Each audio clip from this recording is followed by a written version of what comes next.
madaxweynaha Hirshabelle oo hogaaminaya howlgalka gobolka Shabeellaha Dhexe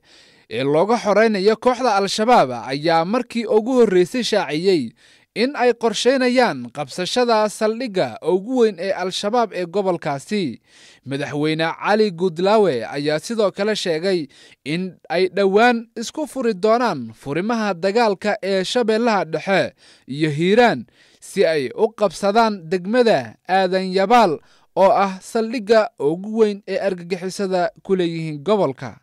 Ciidamada dawladda iyo kuwa deegaanka ayuu tilmaamay in ay haatan joogaan deegaanka Biyo-Cadde ayna ugu sii gudbayaan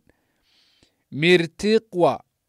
kadibna ay uga sii tallaabi doonaan Ceel Baraf iyo Ceel Dheere halkaasi oo ay ka galayaan Aadan Yabaal. Sidoo kale waxa uu sheegay in ciidamada ku sugan Hiiraan ay iyaguna xadka ka soo tallaabayaan si ay Al-Shabaab nolosha loogu ciqaabo ama loogu qaqabto oo aysan u baxsan,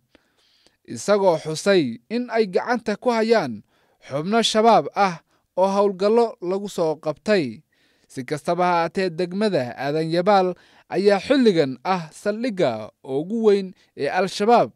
iyo halka ay kooxda ka soo abaabulaan duulaanada ay ka geystaan gobolada Hiiraan iyo Shabeellaha Dhexe.